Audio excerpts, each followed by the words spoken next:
This is the Early Days, brought to you by Proust Chown. I'm Jackie Rae, and actually with this company, it's early days. Starts way back in 1909. You're going to love the show. This is Blanchett Neon, Daryl Blanchett, his daughter Taylor. Welcome. Thank you. Yeah, excited to be here.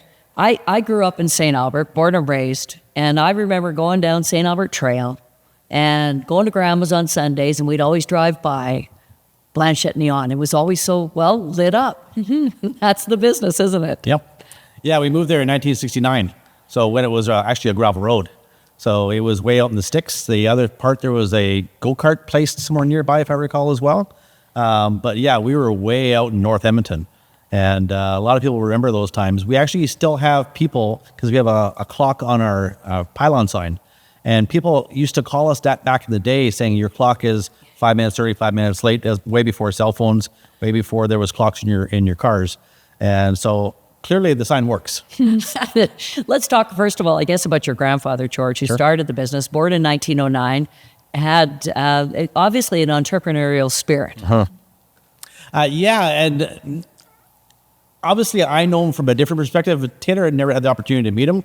I met him more when he was just kind of at the tail end of his career.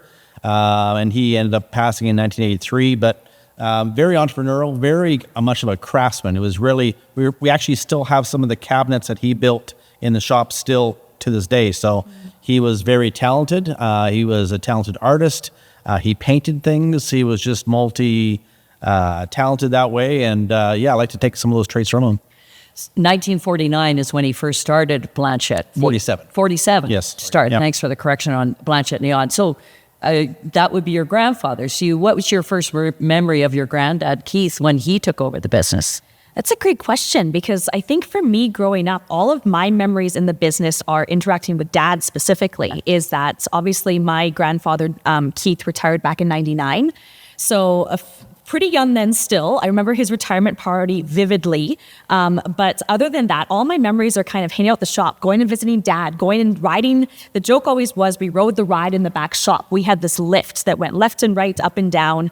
And the joke always was amongst us kids, we're going to go visit Dad and we're going to go ride the ride. That was the fun thing about going to the shop back in the day. So yeah, other than that, my grandfather, never got the opportunity to work with him per se. And even I think that he had a very different atmosphere towards business than obviously Daryl and myself do, in that back in those days, it was really implied that, well, the son or the children carry on the family business. And whether that was something that he wanted to do or was volunteered No, he wasn't given a choice. Yeah. It was expected that you did work there. And he started, I believe, in 1958 and worked ever since then. It was just a different way of doing things, because it was him and his sister were the two kids. And my aunt didn't work there, but her husband did. So my dad was sales and the uncle was operations, and they didn't get along very well. And the business still survived and thrived, but it wasn't very functional, as we can call it now. But it worked, and Dad ended up buying my uncle out in 1994. And yeah, and then at that time, I elevated myself to sales manager. I started in 89 in sales, and then in 94 to sales manager. Then Dad retired in 99, and then I was president. So yeah. I think back to George starting the business. It was just after World War II. He had already been working in the business, right? So he's got familiar with the business.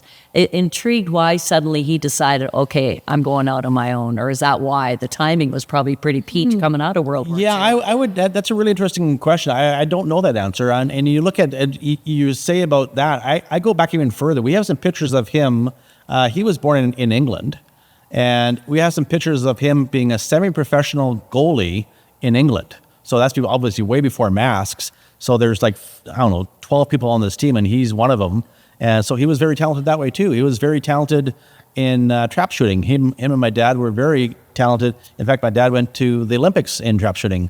So very talented that way. So he touched a lot of different things. One of the cool stories I like to tell people is 2 years ago, we had a fellow retire with us with 49 years. My grandfather hired him in 1973. So that's pretty cool. We have an employee still working with us that's going to be 50 years next year with us.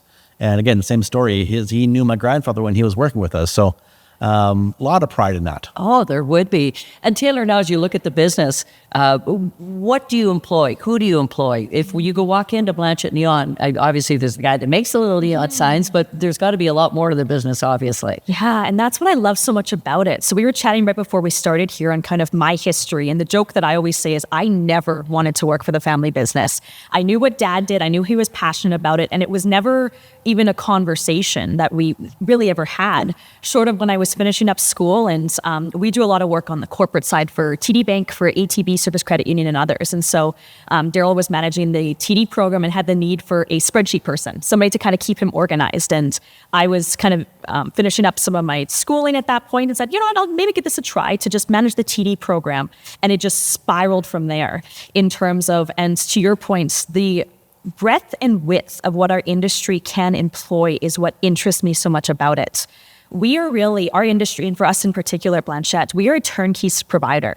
So that starts from the initial consulting through the design process, the drafting, the estimating, the engineering, the fabrication, the installation, really stem to stern is how we advertise and market ourselves in the business. So from graphic designers in-house, we have draftsmen in-house, we have project managers in-house, really talented installation crews, fabricators in a variety of departments, because obviously as a custom signage manufacturer, we manufacture custom signage. From scratch. From scratch. Yeah. Raw metals, raw materials, really kind of taking it from the bare bones up until something that will stand in downtown Edmonton, something that will be delivered across downtown Winnipeg. We have as well, kind of across the prairies that way. So really across the board, we hire, to go back to the beginning, craftsmen. That is basically the core of our business. That's what brings it to life, is the fact that the people that we work with, that we have the pleasure to work with, are so passionate and driven to make something great in every little aspect that they touch. And the opportunity from my role especially, and Daryl and I are similar to kind of the history of it, in that Daryl is primarily sales focused, I'm primarily operations focused. So having that opportunity to really see the cycle all the way through, from the initial bid conversations, through the engineering, through the on-site technical reviews, to go back in the shop and actually look at the stuff, and then to see it on the wall years and years later. And people, the joke kind of in the company is that the families are tired of hearing about signs, because every time we pass by, oh, I remember that. Oh, that's where so-and-so almost stubbed their finger. Oh, that's the one where I just couldn't get that paint finish right. So yeah, we're really lucky to work with some fantastic people that really value and are excited about what they do. Well, and I can vouch for it, because St. Albert Curling Club, I remember calling you and getting you down because we needed a new sign when we built the new front end of the club. And we just said, this has got to last. And I know it was going to last, and everybody compliments us on the sign. Very good. Yeah. It was, but it also learned a lesson, because I was at the Drumheller Curling Club back in the 80s. I worked in drum, and I got the local sign company to do the sign outside the curling club, because I was the volunteer president there. And I'm still embarrassed this day that I approved that sign. As I go by and I go, that's my legacy. Yep. And that's the hard thing about our industry too, that we find, is that there's a lot of, because signage is so permanent, and a lot of times most businesses have a need for a sign maybe every 7 to 10 to 15 years, as either the branding change or they change locations or that sort of thing. So it's really critical in that review process to make sure you are partnering with someone legitimate. Because signage is so custom, you're really trusting in your provider to make sure that they are delivering the right solution for you, whatever that means. Maybe that's price for the scenario, maybe that's for it to fit in the space, maybe that's the fit and finish, or someone looking for that 15 to 20 to 50 year sign, right? So it's a really critical part of the business. You must take a lot of pride when you go down 104th and the Neon Alley, hey? And I think your old sign's there, if I'm not mistaken. Well, yeah. So back for our 70th anniversary, we donated our retro sign from our second location, and we actually made it from scratch to deliver it and give it to the Neon Sign Museum. So that's pretty cool. In fact, probably about a half of the signs originally we had built back in the day. So that's pretty cool. In fact, we also maintain the Neon Museum for the Sign Association as well as the City of Edmonton. So a lot of pride that way. But Neon's kind of going by the dodo bird. It's when I started there in the 80s back in the shop, I was making neon. I was pumping neon. I was bending. I was putting the gases in there. And nowadays, we don't even have an on-site person doing that anymore. There's only 2 or 3 people in the city that do that, because it's kind of a dying art. LEDs have come over into the sign industry, and we thought it was going to be a really slow transition. It was like bam, and the next year neon was starting to go down. So as a business, then were you already planning for that? That you kind of knew that neon was going out? You were ready? Yeah, we were transitioning, but I don't think anybody, if you ask them honestly, ever expected it to go that quickly. LEDs took a while to create the brilliancy and that kind of thing of neon. I remember when we were doing the Service Credit Union first round, we bought all the blue LEDs in North America. Okay, so there wasn't a lot of, but there wasn't a lot of blue LEDs at the time, but we bought all of them. So it's one of those things that when LEDs first started coming out, white was the most expensive because it was the hardest to obtain. Now it's the cheapest because it's the most often used. So it's amazing how quickly we've transitioned. It was about 2003 to 2005 when it really started coming in, and now we're seeing finally the first failure of those LEDs. Okay. And LEDs, they'll just slowly fade. So you don't realize how dull your sign is until you replace a fixture or something in it and go, oh my goodness, let's replace all the rest of them. What do you think the future is of a Blanchett Neon? And with that kind of change, what do you see? Well, what's really interesting to me is that we talk a lot about kind of this idea coming out of COVID, especially of this both work from home mindset and the whole digital world as a whole, in that our business is really based ultimately on brick and mortar in terms of space and place and the idea of branding that space and place to represent whatever function it serves. Whether that's a welcome to municipality, whether that's a building downtown, whether that's a bank, whether that's your grocery store, whether it's your mom and pop clothing store, right? So from my perspective, it's on a couple different fronts. There's always going to be a need to move people around. And that's ultimately what signage does. It brands businesses. So what I think is really interesting coming up in our industry as a whole is this idea of what the next generation is bringing. Because our industry as a whole, as we spoke to earlier, is very tenured. And that's not just Blanchett, that's across the industry, in that there's a lot of these older, I don't want to use the word old, sign people, that a lot of this knowledge, because signage is such a niche industry, there's no signage 101.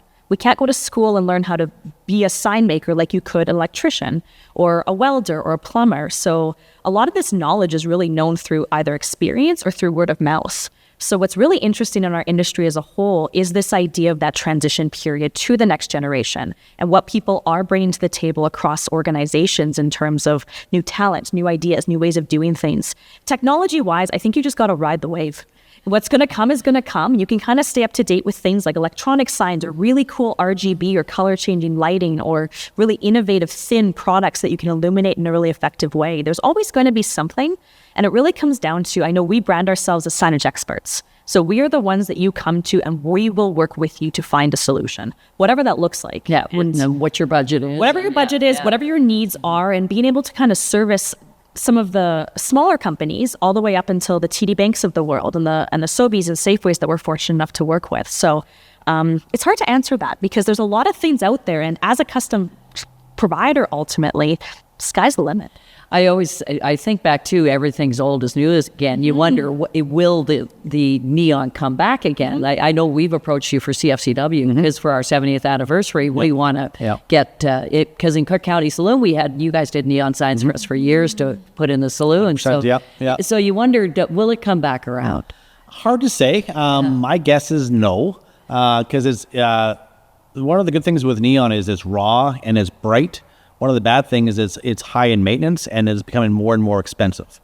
So comparatively, if you're backlighting something so you don't see the neon itself, it's substantially more expensive than LEDs. If you want to see the rawness of neon, you can't beat it. And that's where it's in its best state. But I don't see, it's going to slowly fade. Okay. Sadly, but I don't see it. Too expensive. And LEDs are getting to the point too where they're coming up with as likes. It obviously, to Daryl's point, it's a faux neon effect that is an LED product that is still custom. But again, it's getting harder and harder to tell, but you can still, for the time being at least, you can tell when something is true neon or not true neon. So the art to that is something alone to be appreciated and honored, is that the craftsmanship of the hand forming of the glass units and everything like that is something really powerful. Yeah, no kidding. I love that. Yeah, I want to go back to something you had said earlier, Daryl, and back to more of the focusing on the family business aspect of it, because you had said the business was really different, ran through the 50s and 60s to what you've gone through and what you got through. I'm going to start with you, Daryl, on what was the transition like from your dad, Keith, to, because it's different, and no disrespect to my dad, but I kind of viewed him as a maintainer. He kind of maintained the status quo. He didn't really push. He was a true salesman. I'm not sure if he was a good manager per se. He just did things differently, and I respect him, and that was that era. And I do things differently. And then you think about him and his dad, George, before that, where he was just totally expected. You're in the business. Yeah. So, and that's why you kind of try to learn from your past. And, if the kids come to work for me, that's great. If they don't, that's great too. And I want to have them give the choice. I love the word, and we love the word legacy. And I want to leave a legacy for my kids and their kids and their kids. And whatever that looks like, whether it's that neon sign that we donated to the Neon Museum, or charity things, or whatever that looks like, I want to leave them in a really great place. So how do you feel you're a different manager than your dad? I'm great. Just ask him. Just ask him. No, I should have directed that. Well, my name's Daryl. I make mistakes. I like to try to think I learned from it. I'm more analytical. I know back in Dad in the day, he says, well, you want to get a job, just knock off 15%. And that was the way that everybody did it back in the day. Sometimes you don't have 15% to give. So I kind of dive into the numbers and see kind of where it's at, and review and analyze it. And then sometimes it's too much, sometimes it's too little. And you have to ask the customer and kind of what they're wanting, what's their budgets, see how busy we are. There's lots of different things that get involved in that. So I'm probably a little too hands-on.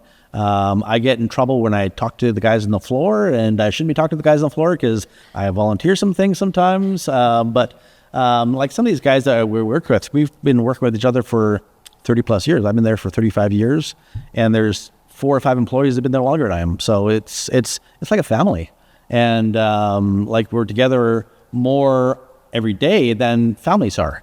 So like some families, sometimes you get along with them and sometimes you don't, but that is what it is. Yeah. And you have your son there as well as Taylor, right? Yeah. So Kyle, he's in sales, and it's funny that Taylor and Kyle are brother and sister, but they're different. Taylor's very much more analytical. She's very well spoken, as you can see, and very proud of her and her leadership skills. And Kyle's very good with customers. Not saying that Taylor isn't, but he could cold call anybody. I was going to have an example, but I won't go there. And he's very good with the customer. So they both have their own traits.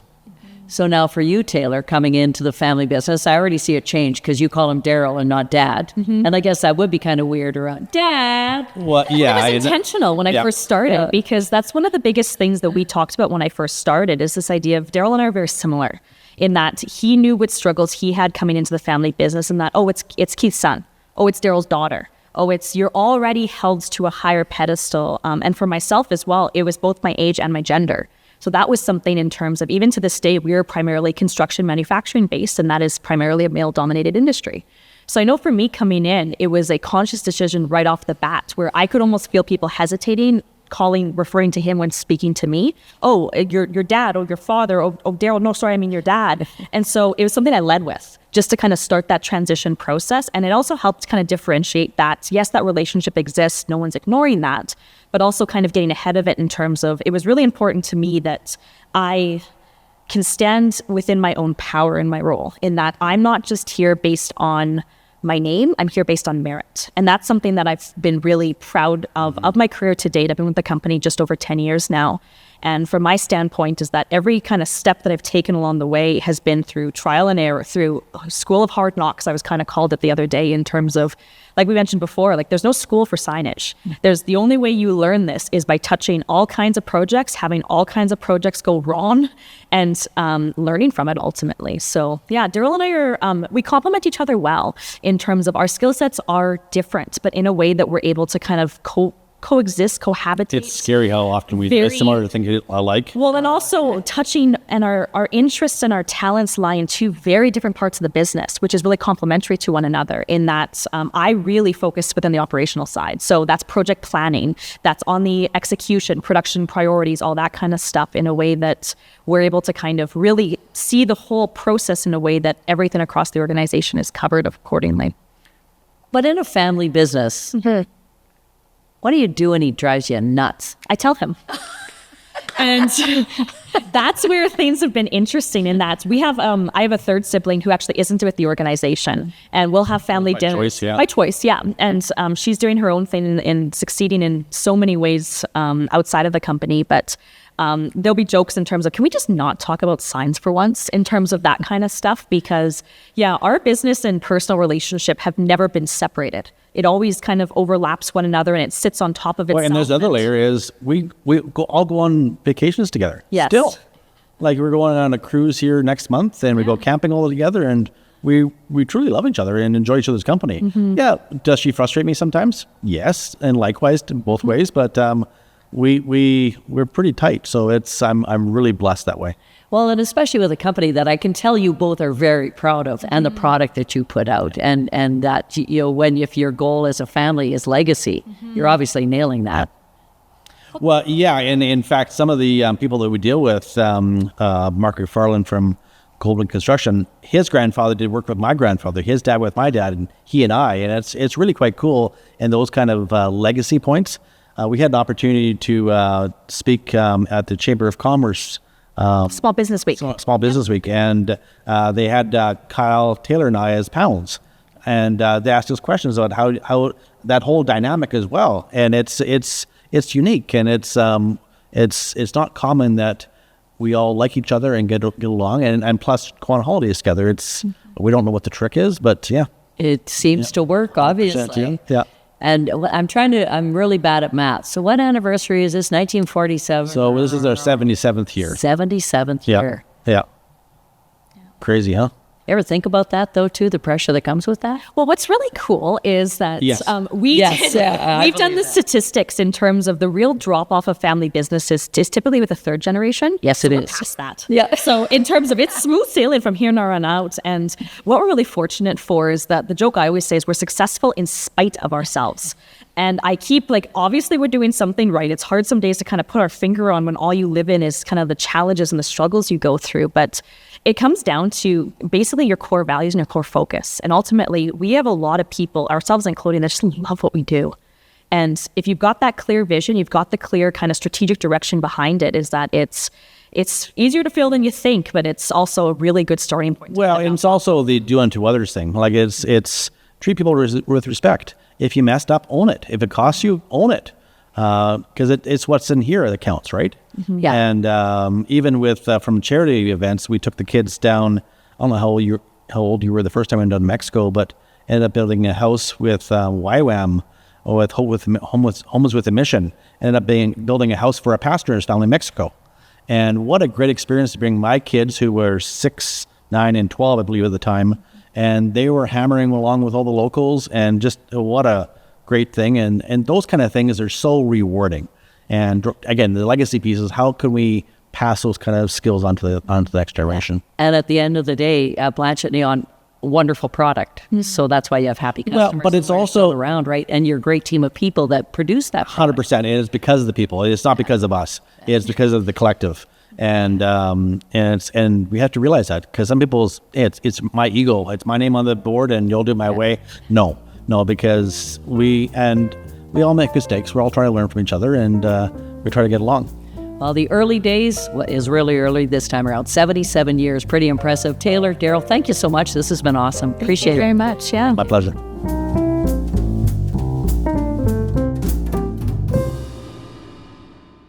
This series is proudly produced by the team at Road 55.